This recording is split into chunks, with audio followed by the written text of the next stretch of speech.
Allahu ya Allah, ya Allah, Allahu ya Allah, ya Allah. Assalamualaikum warahmatullahi wabarakatuh. Bismillahirrahmanirrahim. Alhamdulillah rabbil alamin. Wassalatu wassalamu ala asyrafil anbiya wal mursalin wa ala alihi washabbihi ajmain. Rabbi shrah li sadri wa yassir li amri wahlul 'uqdatam min lisani yafqahu qawli. Subhanaka la ilma lana illa ma 'allamtana innaka antal alimul hakim. Wala haula wala quwata illa billahil azim. Sidang penonton yang dihormati Allah, alhamdulillah kita bersyukur kita dipertemukan dalam satu segmen Ibrah Ramadan. Tahniah saya ucapkan kepada Sektor Pendidikan Islam Jabatan Negeri Perak yang telah menganjurkan satu program yang amat bermanfaat buat kita semua, dan terima kasih kepada SPI yang telah memberi peluang dan ruang kepada saya untuk berkongsi satu tajuk yang telah diamanahkan kepada saya, iaitu mengharapkan maghfirah-Mu ya Rabb, mengharapkan keampunan daripada Allah Subhanahu wa taala. Tuan-tuan perempuan yang dikasihi Allah, apabila tibanya bulan Ramadan, inilah saat yang dinanti-nantikan oleh kita semua. Tiada saat yang paling indah, tiada bulan yang paling berharga kepada kita, kerana beribadat di bulan Ramadan apabila diturunkan Lailatul Qadar seumpama kita ibadat selama 1000 bulan. Apatah lagi kita memohon kepada Allah SWT keampunan, kebetulan jatuh pada malam Lailatul Qadar. Jadi tuan-tuan dan puan-puan, kita rebutlah peluang telah Allah sediakan kepada kita, di mana Allah SWT telah berfirman, banyak ayat yang telah kita jumpa dalam Quran yang menyentuh tentang perlunya kita bertaubat kepada Allah SWT. A'udzubillahi minasyaitonirrajim.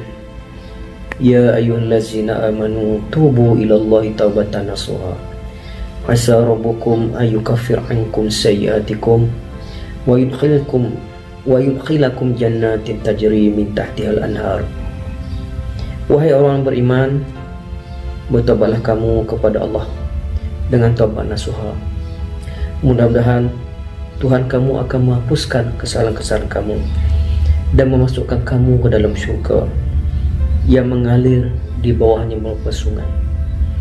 Tuan-tuan dan puan-puan sekalian, Allah juga berfirman dalam surah Al-Imran, wasari'u ila maghfiratin min rabbikum wa jannah 'arduhas samawati wal ard uiddat lil muttaqin. Dan bersegeralah kamu kepada keampunan daripada Tuhanmu dan kepada syurga yang luas terbentang seluas langit dan bumi yang telah sediakan untuk orang-orang yang bertakwa. Tuan-tuan perempuan yang dikasihi Allah,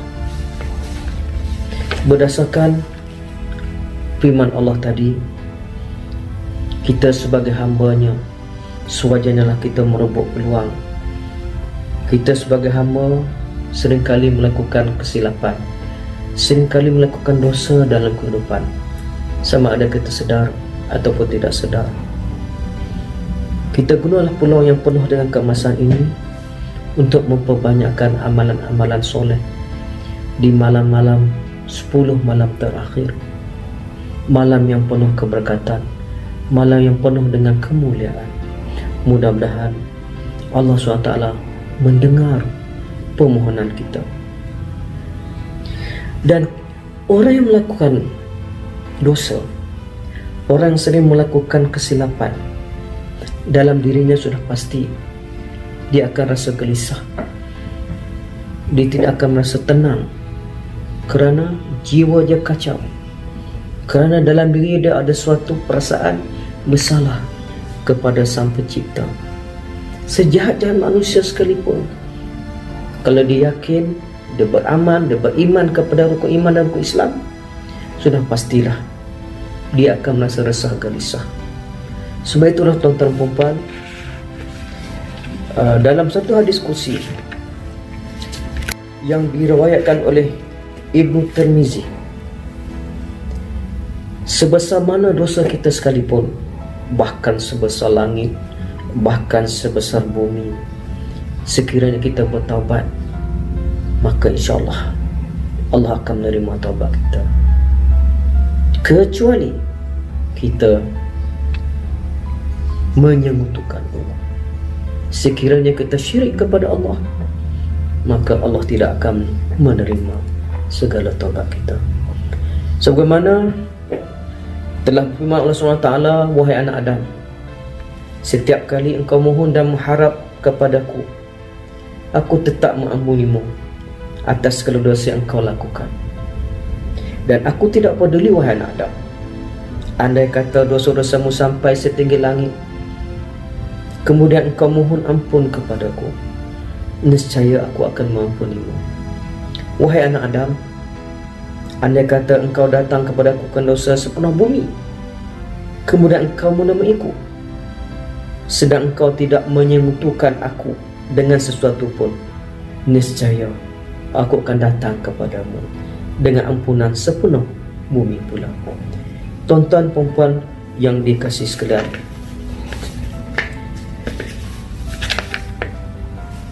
Ramadan yang penuh dengan kerahmatan, yang penuh dengan keampunan, maka sewajarnya kita merebut peluang ini.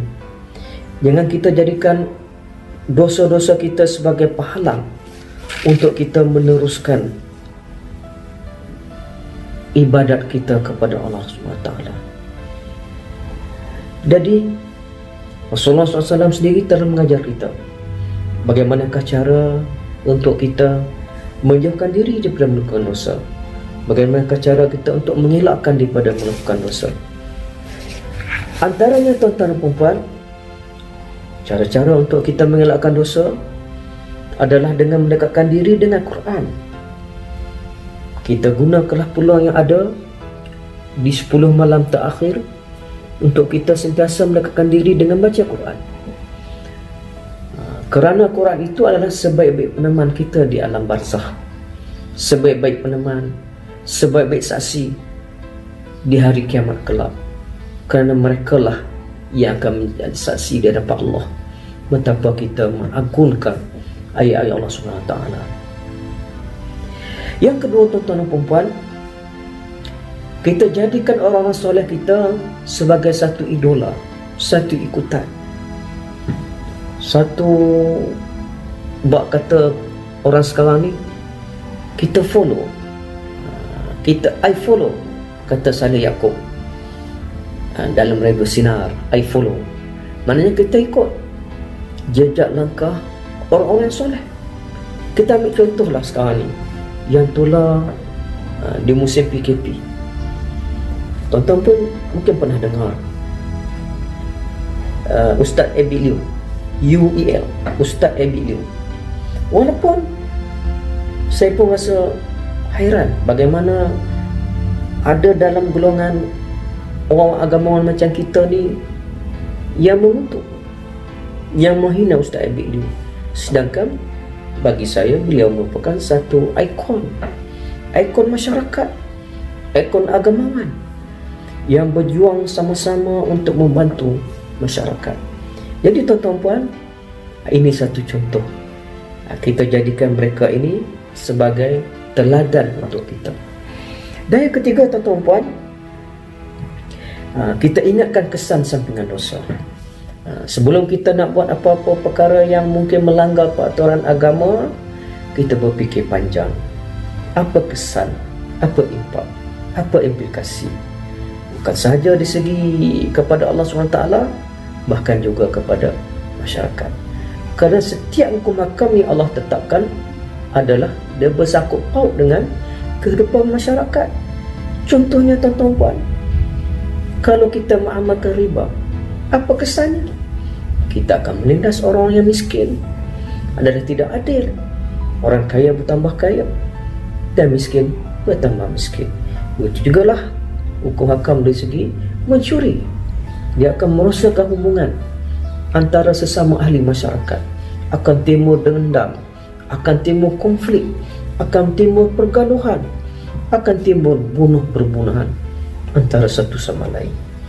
Tuan-tuan dan puan, cara yang keempat yang boleh kita guna pakai untuk mengelakkan diri daripada melakukan dosa ialah sentiasa berusaha patuh dan taat, ataupun dalam istilah yang mudah kita fahami, kita sentiasa beristiqamah, kita beriltizam, kita tetap melakukan walaupun sedikit, tetapi kita makin lama makin banyak. Contohnya, kalau kita tak mampu baca Quran satu hari 30 juzuk, mungkin kita kurangkan satu hari 10 juzuk. Tak mampu 10 juzuk, mungkin kita boleh baca satu hari 5 juzuk. 5 juzuk pun kita tak mampu, satu hari 1 juzuk. Tak mampu 1 juzuk, kita baca 3 muka surat, 5 muka surat. 5 muka surat tak mampu, bacalah 1 muka surat. 1 muka surat tak mampu, bacalah 1 ayat. Walaupun 1 ayat, tetapi ganjarannya tetap besar di sisi Allah SWT. Tuan-tuan dan puan-puan sekalian, janganlah kita jadikan dosa-dosa dan juga kejahatan-kejahatan ini sebagai penghalang untuk kita mendapat kasih sayang Allah, untuk kita mendapat rahmat Allah. Kerana dalam kehidupan kita, rahmat Allah yang kita dambakan, tuan-tuan dan puan-puan. Kita beribadah kepada Allah, kita solat, kita puasa adalah atas rahmat Allah SWT. Jadi tuan-tuan dan puan, bagaimana cara kita untuk mendapat rahmat Allah SWT? Antara cara untuk mendapat rahmat si Allah SWT, kita berlaku adil terhadap orang lain. Tuan-tuan puan, sama ada tuan-tuan puan sebagai ketua keluarga, sama ada tuan-tuan puan sebagai ketua jabatan ataupun ketua masyarakat, maka letaklah keadilan pada sebaik-baik tempatnya. Kerana adil itu adalah meletakkan sesuatu pada tempatnya. Contoh, songkok kita pakai di kepala adalah tidak adil, songkok letak pada kaki. Yang kedua, bagaimana untuk dapat rahmat Allah SWT? Kita ikhlas bertaubat tentang tempatnya, dan kita berazam tidak akan ulangi dosa tersebut. Sebab itulah rukun bertaubat jelas, tuan-tuan dan puan. Maknanya bila kita katakan rukun taubat, pertama kita mesti mengaku kesilapan kita. Kita mengaku apa dosa kita, apa kesalahan kita. Yang kedua, kita menyesal bersungguh-sungguh. Dan yang ketiga, kita berjanji tak akan ulang lagi. Dan yang keempat, kita meneruskan beristiqamah melakukan amalan kebajikan. Dan inilah yang telah diajar oleh Rasul kita, bagaimana adab kita bertaubat kepada Allah. Tuan-tuan dan puan, selain pada itu, cara untuk kita mendapat rahmat Allah, membelanjakan harta jana Allah SWT. Sekarang ni dia tular dalam Facebook, dalam media masa WhatsApp, Telegram, berebut-rebut untuk mendapatkan saham akhirat. Sebab itu kalau kita ada peluang dan ruang, kita bagilah, kita bantulah, kita sedekahlah. Kalau kita tak mampu bagi banyak, tak mampu bagi beribu-ribu, kita bagilah ratus-ratus. Ratus-ratus kita tak mampu, bagilah puluh-puluh. Kalau puluh-puluh pun tak mampu, tuan-tuan, kita bagilah ringgit-ringgit. Tapi label kita, tuan-tuan puan, kita sebagai pendidik paling tidak janganlah sampai ke sen-sen pula. Kita cubalah supaya kita infakkan harta kita pada jalan Allah, dan kita bantu di zaman kebetulan PKP ni pula jatuh juga pada bulan Ramadan. Betapa besar hikmahnya tuan-tuan. Allah telah kata beri satu peluang. Allah memberi peluang, membuka ruang kepada kita untuk bantu mereka yang susah. Dan sebaik-baik bantuan adalah kepada saudara mara kita yang terdekat. Bukan semua sama kita senang tuan-tuan dan puan. Bukan semua, walaupun satu perut ibu, tetapi kita berbeza tuan-tuan dan puan. Dan andai kata kita ada rezeki yang banyak, kita mampu infakkan ke jalan Allah yang lebih besar, yang lebih hebat sekali. Tuan-tuan dan puan, sewajarnya lah tuan-tuan dan puan, kita memohon Allah SWT, kita sentiasa berdoa supaya kita sentiasa beristiqamah dalam melakukan kebaikan, untuk memohon keampunan Allah, untuk mendapat rahmat Allah. Rasulullah SAW walaupun seorang yang maksum, tapi baginda sendiri telah memohon ampun kepada Allah setiap hari lebih 70 kali, sebagaimana hadis yang diriwayatkan oleh Abu Hurairah. Qala sami'tu Rasulullah sallallahu yaqul, wallahi inni la astaghfirullah wa atubu ilaih fil yawm aksara min 7 marrah. Demi Allah, sesungguhnya aku minta ampun kepada Allah dan bertobat kepadanya setiap hari lebih daripada 70 kali. Hadis riwayat Al-Bukhari.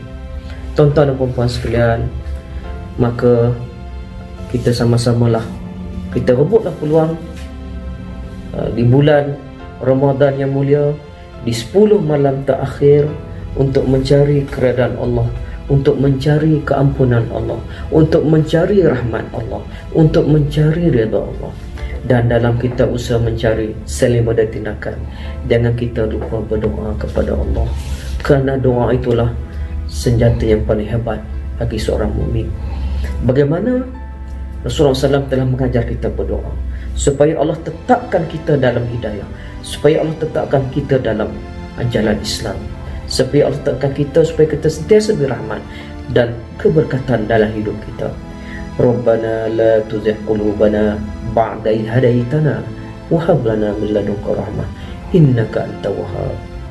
Wahai Tuhan kami, janganlah Engkau jadikan hati kami condong kepada kesesatan sesudah Engkau beri petunjuk kepada kami, dan kurniakanlah kepada kami rahmat sisi Engkau, kerana sesungguhnya Engkau lah yang maha pemberi. Tuan-tuan puan-puan yang dikasihi Allah, mudah-mudahan perkongsian tazkirah pada pagi ini akan memberi manfaat bukan sahaja kepada semua, terutama sekali kepada diri saya yang serba lemah ini. Sama-sama kita berkongsi dan kita cuba aplikasikan dalam kehidupan harian kita. Kita rebutlah peluang yang tidak akan tentu kita jumpa di tahun hadapan, di bulan Ramadan. Umur kita belum tentu, tuan-tuan puan. Manusia tidak bertongkat langit selama-lamanya. Hidup ini ibarat roda, tuan-tuan puan. Kadang-kadang kita berada di atas, kadang-kadang kita berada di bawah. Jadi tuan-tuan puan, semua ampun dan maaf. Andai kata ada salah dan silap, itu kelemahan diri saya sendiri. Sekian wabillahi taufiq hidayah. Assalamualaikum warahmatullahi wabarakatuh. Allahu ya Allah, ya Allah, Allahu ya Allah.